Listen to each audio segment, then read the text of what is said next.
G'day friends and fans, welcome to Dave Talk Stuff, your comprehensive news from the manosphere. While the war continues, I'll continue to keep bringing you updates from the Ukrainian war. Today, the 29th of May 2026, Vladimir Zelensky, president of Ukraine, has been accused once again of sabotaging peace talks. It's not the only one who's been sabotaging peace talks, but we'll get to that later. First, we will look at the map today. And yes, it's a sea of red. Today there were over 200 missiles and drones. Over 200 drones and a few missiles. Now, they've updated the number, right? And we'll get to that later. But, yeah. Ukraine is back at it again, claiming that they're invincible. All right, so what we have, the fighting on the buffer zone, Russia taking more territory, but it's small.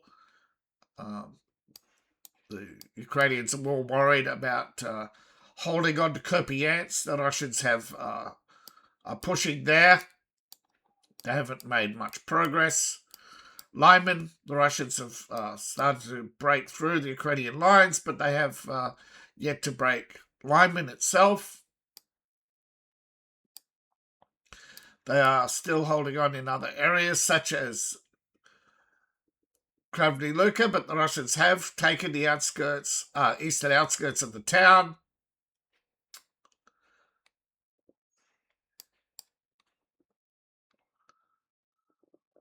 The map is constantly redrawing, rechanging in this area here. So it's become a backwards and forwards. This has become bogged down like Kravich was, and before that Bakhmut. Remember, Krasnohora and Bakhmut, they all eventually fell, but the distance between them is years.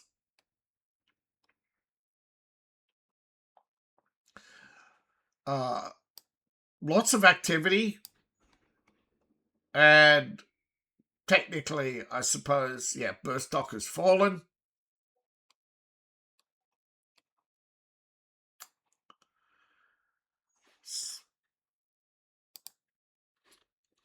And it's not the only town in the last month to fall, but it's not very.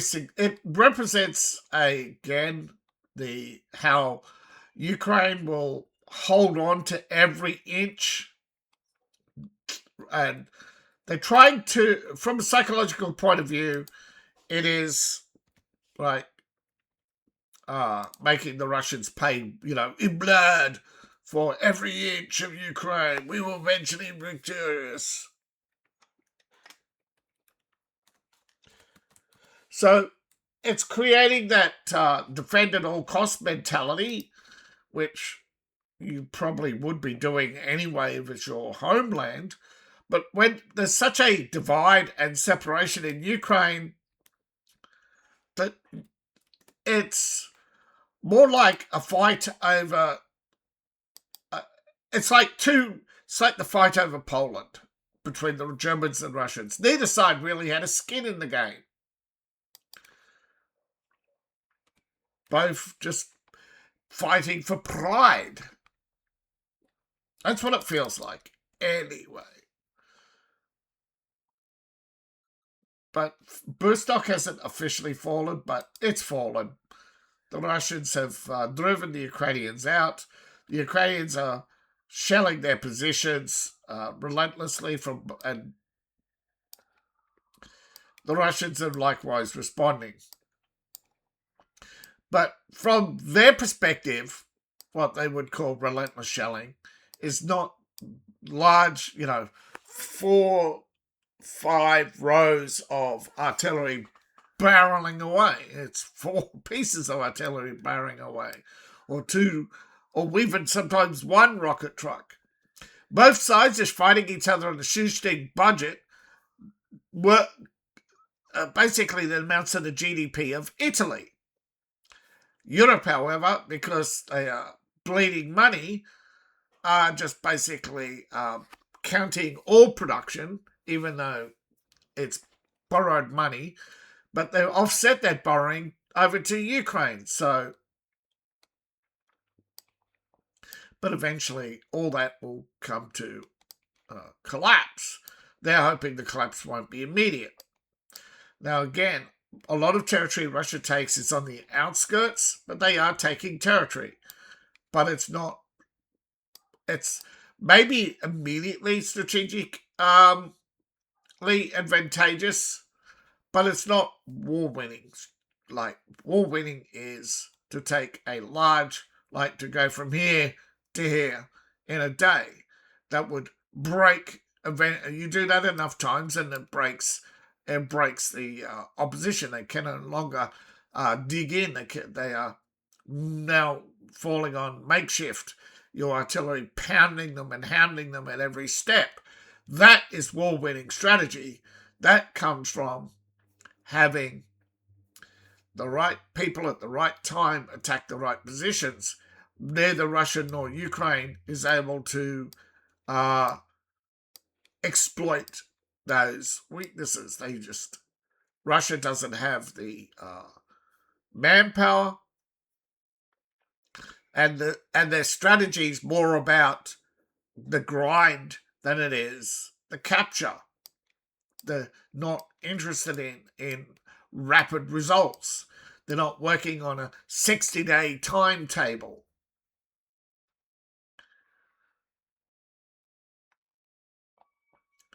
Now, here there's a lot of activity and there's territory gained, but again, it's not strategic territory. It's only immediate weather advantage still, but it's only in the immediate. It is not a large town that's fallen.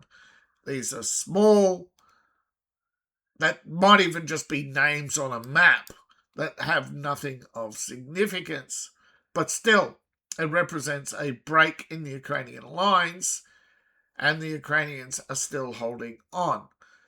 But the psychological toll is, for now, not bearing fruit like it did in other wars, but it will eventually lead to problems like it did either with the Chechen War, Georgia. Ukraine will suffer the same thing like in Serbia and other countries that had spot wars that leave the young people wondering if they're next, if their leaders are going to be stable and secure, or they're going to be they're going to appear. I mean, Zelensky's gone to great lengths to appear stable and mature. He's puffed up his chest. You look at old pictures of him. He hasn't hit the gym. He instantly grew an inch. He instantly had big muscles. He instantly had a 12-inch penis. The last part's a question mark whether he put a sock in his pants or not, because lately he has not been focused on strutting around like a peacock. But he's a manicured piece of propaganda who is trying to appear emotionally secure while behind the scenes is doing the we hit Moscow with 1,000 missiles by Monday, But they're not. Now, before I continue, this channel is sponsored by you, the viewing audience. It is not state-sponsored by any nation, unlike many channels today. Canada, Britain, Empire Veils, that's one word, empireveils.myshopify.com. Get glorious artifacts from the Empire. Is Emperor Katie. Good to be the king, baby. Wait, I left it running. Okay. Russian drones have significantly improved in the last 6 months from prototype to battlefield. Now, this is an old drone reborn. The turtle drone has improved speed and handling. larger models with crew capacity. As you can see, they've rigged up a lot of them. This is Russian logistics. Most of them are remote control. A lot of them, you got battlefield evacuation, ammunition resupply, combat drones. This is, of course, a combination of advertising put together and real testing, real world testing. But I imagine within the next couple of weeks, we will see Russia put out a new tactical report to say they've increased asset spending by another 10,000 units. Those 10,000 units are most likely to be drones, not artillery pieces. And increasing this war being, what do you call it? A spot fire. So, like, instead of one big, single front, you have lots of little spot fires. So they're going to be more and more relying on fast, small unit combat, which means they're going to be sending more drones more often to harass the Ukrainian lines. But as I said, they've improved their drones and their drone capacity, and the towing capacity of these drones has increased, able to tow a D-30. Light anti-tank artillery is enough to take out most Ukrainian tanks. One shot is one shot, but there are,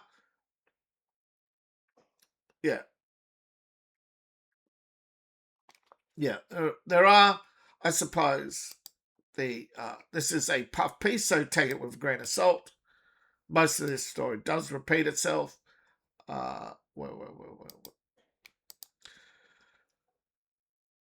But you imagine now, if this was late at night, all you can hear is the drones buzzing.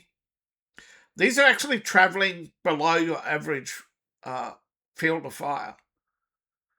Ukrainians often take the high ground. They often build up mounds of dirt. They are often pretty much, focused on trenches on the side of a hill. So they're firing out and down. Now, if these drones are quieter and faster, this now poses a significant problem and enables the Russians, if they're faster too, to help flank fixed Ukrainian positions. Which is, and here's another thing: reconnaissance drones. Now, most of these drones are being used as reconnaissance and mine clearing.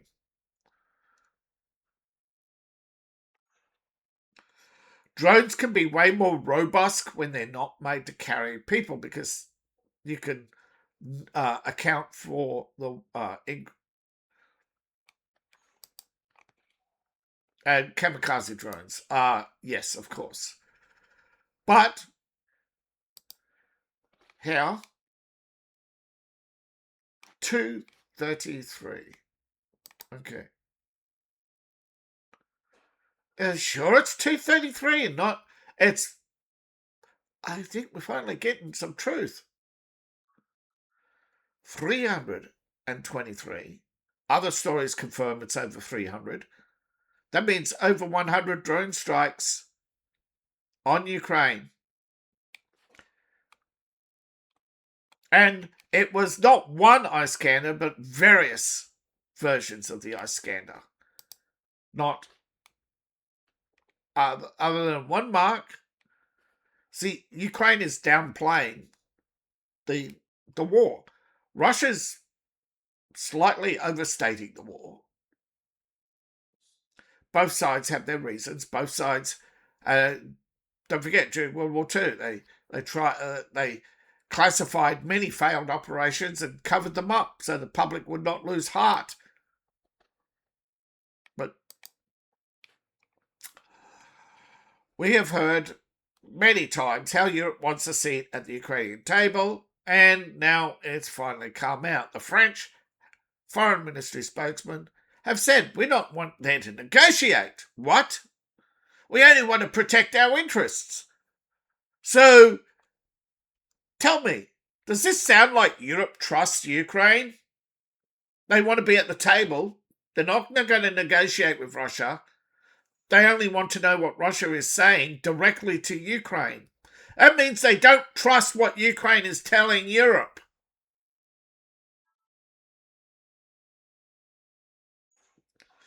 But also at the same time, they're preparing new restrictions on Russia to force them to the negotiating table. They were at the negotiating table. How is this forcing them when they're already there? You're the ones. The Europeans are the ones who are not negotiating. Ukraine is the ones who are not negotiating. All they do is look down the points and say, these are very interesting, but oh no, this amount of land, no, not 1 inch, not 1 inch.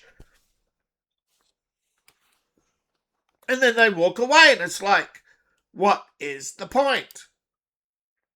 Now, Russia is reporting on the UAV attack in Romania. So far, the Russians have not given an official statement. Of course, if this was America, they'd be instantly given the benefit of the doubt. And, of course, just like if it was America in Iran, the left-wing media are digging in the boot. The media, because it has such low levels of trust. Now, Romania has repeatedly accused Russia of violating their airspace. British jets claim to have shut down Russian drones, even though those were border surveillance drones, in Ukraine, which probably came from Ukraine. Also, according to the Ukrainian map, there were no drones and no drone strikes. They were just... But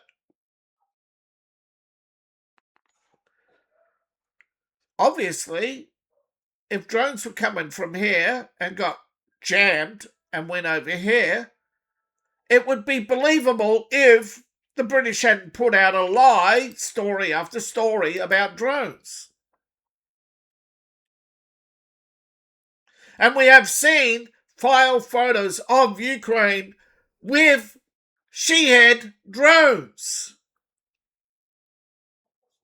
not long ago. But you can't search them. You have to image search. And more older stories are just quietly not showing up in search results. Russia has promised the next blow will be significant than the previous retaliation. That hasn't happened yet. Today's strike was the build-up. I expect the next big strike Tuesday, Wednesday. Now, this is not Russia talking. This is Russia repeating. A lot of stories in Russian media are repeated. They are pretty much translated from English or German, increasingly German, news into Russian, and then Sputnik and TASS and RT all translate them to English. And they're getting very good at it. Now, that does add a delay to the stories.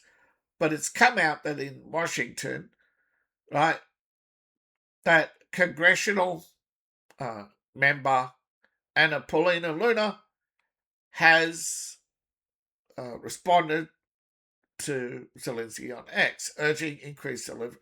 Now, Zelensky demanded America deliver more air defense and missiles amongst ammunition shortage. And you're holding up the peace deal. It's time to accept it.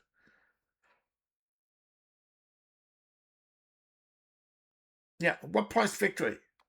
How many lives do you have to lose, which cannot be replaced? How much wealth do you have to destroy, which cannot be replaced? For basically, what are you doing? You're contaminating the dirt. You are destroying the stability of the country. You're destroying its mental health. You're ignoring and have ignored now for 5 years the growing prostitution and drug use in Ukraine. And now he's named battalions after Nazi collaborators. He is holding hero ceremonies for Nazi collaborators. He's created this fictional Ukrainer. It's not Ukraine anymore, it's Ukrainer. And it's got a glorious book of heroes, which starts with the German liberation in 1933 or something. I'm not making this shit up. I wish I was. There are so many people out there who are duped, do not understand. Liberalism, communism, fascism were three assholes fighting for control of the world. It didn't matter who won. Humanity lost World War II. Now it didn't matter who won. It was going to be the same all along. Lots of dead Europeans so that they could bring in third worlders. And that's exactly what they're doing to Ukraine. Heck, they even admitted it. The WEF even told Zelensky not to do it. Why is the WEF telling Zelensky not to do it when the WEF is telling every other country to do it? I am not privy to their secret handshake club, so I do not knows what the nose is up to. But we knows what this nose is up to. It's genocide of Christians in Ukraine. There are many people who've spoken out about the death toll, saying far more people are dying in Ukraine off field than on field, and are counted as war casualties. Why? Lack of medicine, lack of everything is lacking in Ukraine. Why? Because Zelensky and his cohorts dole everything out based on loyalty and cost efficiency. And increasingly, he's a madman who can't control his emotions. They shoot sometimes 5, 6 missiles at the same drone. They've got no fire discipline. They've got no coordination. They've got no... their field of fire is all about protecting the capital instead of layered, spread out fields of fire. Understanding that some will get through, and instead of trying to stop every missile, they focus on stopping the biggest and the most dangerous ones that pose the biggest danger. They are not coordinating with their European allies. Europe is increasingly distrustful of Ukraine. Why else would they want in on negotiations if they're not going there to negotiate, but to make sure that their interests are being protected?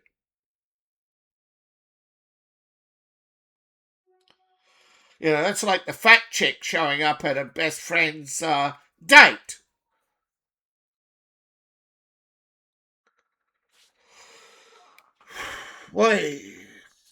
But liberals have to learn the hard way, right, folks? Remember, that's Empire Valves, one word, empirevalves.myshopify.com. Thank you all for watching. Please like, share, and subscribe. Please support the channel. Absolutely. Ko-Fi, Patreon, buy my books, buy my merch. Appreciate your support. Buy a coffee mug today. Bye for now.